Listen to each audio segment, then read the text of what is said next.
συνάδελφο τον κύριο Τσόγκα. Λοιπόν, είναι τώρα και τελειώνουμε η κυρία Θηλερίτη, ο κύριος Φάμελος, ο κύριος Ψυχογιός και ο κύριος Πάλης. Από 5 λεπτά η κυρία Θηλερίτη.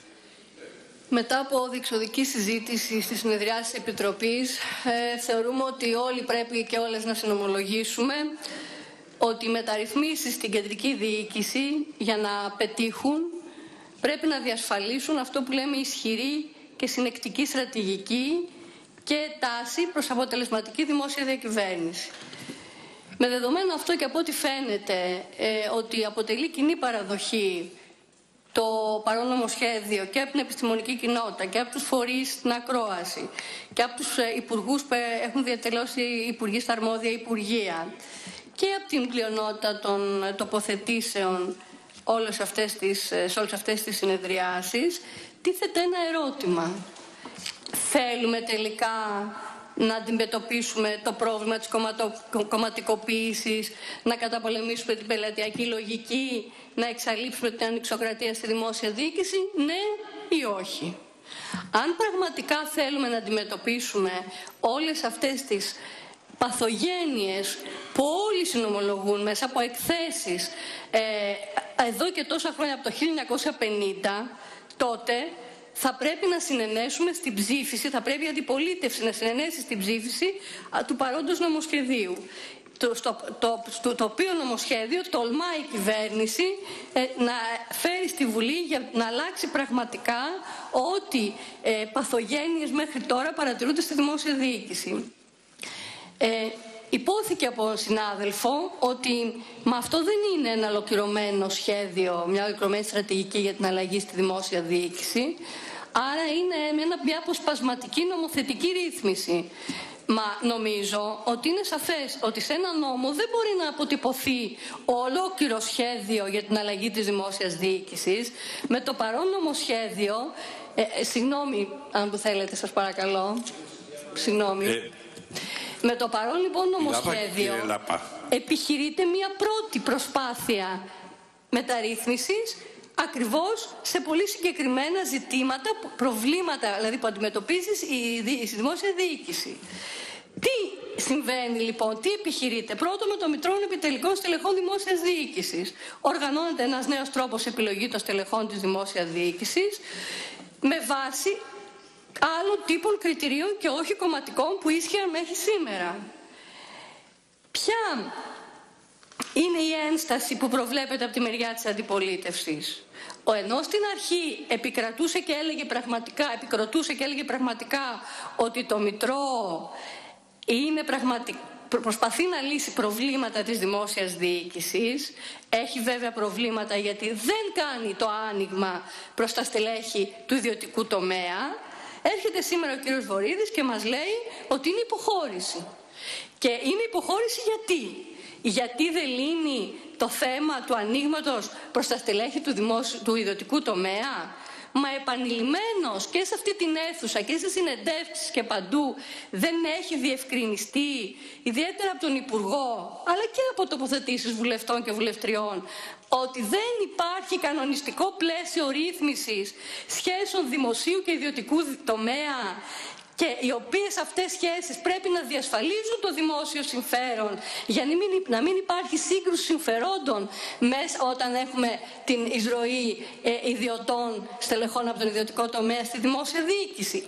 Άρα πρέπει πρώτα λοιπόν να ρυθμιστεί όλο αυτό το πλαίσιο το θεσμικό, να διασφαλιστεί το δημόσιο συμφέρον και τότε πραγματικά να ανοίξει το Μητρό αυτό και για τα στελέχη του ιδιωτικού τομέα. Γιατί πρέπει, αυτό που είναι και επίγει, είναι η προάσπιση του δημοσίου συμφέροντος. Και εδώ δεν πρέπει να επιτρέψουμε πράγματα που συνέβησαν στο παρελθόν με την εισαγωγή ομάδας συμφερόντων. Η δεύτερη ένσταση, ως προς τους γενικούς γραμματείς. Όλοι και ιδιαίτερα από την επιστημονική κοινότητα θεωρούν ως κορυφή της διοίκησης τους γενικούς γραμματείς.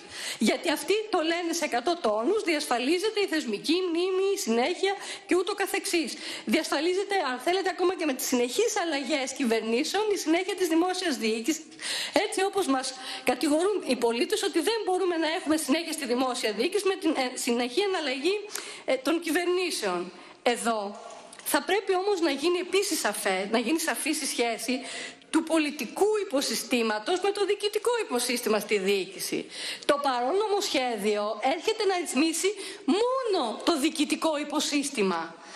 Και το έχει πει επανειλημμένος και ο Υπουργός ότι το πολιτικό υποσύστημα, ναι, θέλει ρύθμιση, είναι αναγκαία αυτή η ρύθμιση των κυβερνητικών οργάνων, γιατί πρέπει αυτή η σχέση να γίνει όσο δυνατόν πιο σαφής. Σημειώνουμε λοιπόν ότι πραγματικά θα πρέπει να ρυθμιστεί το πολιτικό υποσύστημα στη δημόσια διοίκηση, ποιος θα είναι ο ρόλος του, ποια θα είναι η λειτουργία του, το οργανόγραμμά του, έτσι ώστε να μην αποτελεί κάθε φορά θέμα πολιτικής ατζέντας ο αριθμός των μετακλητών υπαλλήλων που η σημερινή, όχι μόνο η κυβέρνηση, αλλά και κόμματα από την αντιπολίτευση ταυτίζουν την τοποθέτηση στελεχών στο πολιτικό υποσύστημα, δηλαδή στα κυβερνητικά όργανα, στη δημόσια διοίκηση. Αυτό λοιπόν πρέπει να γίνει καθαρό κάποτε και να ρυθμιστεί έτσι ώστε να μην αποτελεί θέμα ατζέντας ενώ δεν υπάρχει λόγο και μάλιστα με ψευδή στοιχεία. Το δεύτερο, η αξιολόγηση. Επιχειρείται πραγματικά ένας πολύ ριζικός εκτοπισμός του πελατειακού συστήματος και της ευνοιοκρατίας στη δημόσια διοίκηση. Έχουμε τονίσει επανειλημμένως ότι δεν πρόκειται για αξιολόγηση ατόμων, αλλά για δομών και παραγόμενου έργου. Έχουμε διευκρινίσει, και το λέω αυτό προς τον αγορητή του ποταμιού, επανειλημμένος, ότι δεν νοείται αξιολόγηση χωρίς στοχοθεσία, οργανόγραμμα, θέσεις εργασίας, περίγραμμα θέσεις εργασίας και ούτω καθεξής. Και μάλιστα το έχουμε πει επανειλημμένως ότι αυτό και στον οδικό χάρτη που προβλέπεται ότι θα ισχύσει, ότι θα είναι το πρώτο μέλημα που πρέπει να κάνει το Υπουργείο Διοικητικής Ανασυγκρότησης για να εφαρμοστεί η αξιολόγηση. Θα πρέπει όμως να κατανοήσουμε ότι και στόχος του συγκεκριμένου νομοσχεδίου είναι να εφαρμοστεί η αξιολόγηση. Και για να εφαρμοστεί η αξιολόγηση όλοι γνωρίζουμε ότι πρέπει να συμμετέχει αυτός που τον αφορά η αξιολόγηση. Αυτούς που τους αφορά η αξιολόγηση, δηλαδή τους εργαζόμενους μέσα στο δημόσιο. Και γι' αυτό, κύριε Βορίδη, προσπαθούμε να επινοήσουμε ένα σύστημα αντικειμενικής αξιολόγησης και όχι ουδέτερης αξιολόγησης. Και μάλιστα χαίρομαι πάρα πολύ για αυτή την αμφισβήτηση της ουδετερότητας, γιατί ακριβώς αυτοί που μιλούν για ουδέτερο κράτος είναι η δική σας ιδεολογία που θέλετε. Ναι, βεβαίως, περί ουδετερότητας του κράτους. Μάλιστα και η εισηγήτριά σας στο συνέδριο ακριβώς αυτό είπε, ότι είμαστε υπέρ ενός ουδέτερου κράτους. Λοιπόν, άρα χαίρομαι πάρα πολύ, γιατί εμείς δεν πιστεύουμε σε ένα ουδέτερο κράτος. Γι' αυτό και θεωρούμε ότι η αξιολόγηση πρέπει να είναι αντικειμενική, το σύστημα δηλαδή, και προσπαθήσαμε όσο το δυνατόν περισσότερο μέσα από αυτό το νομοσχέδιο το Υπουργείο να φέρει ένα σύστημα αξιολόγησης που πατάει σε πάρα πολλούς, δηλαδή πατάει στους εργαζόμενους, πατάει στους ίδιους τους πολίτες και αν θέλετε βάζει και ένα από πάνω σύστημα, μια από πάνω επιτροπή η οποία αξιολογεί τους αξιολογητές. Φυσικά κανένα σύστημα δεν μπορεί να είναι τέλειο. Φυσικά γι' αυτό, αλλά θέλουμε τελικά αξιολόγηση στο δημόσιο, ναι ή όχι? Γιατί αν θέλουμε αξιολόγηση πρέπει να βρούμε αυτό το σύστημα αξιολόγησης που θα μπορεί να εφαρμοστεί. Και μετά θα μπορούμε να δούμε ατέλειες του συστήματος για να διορθωθεί.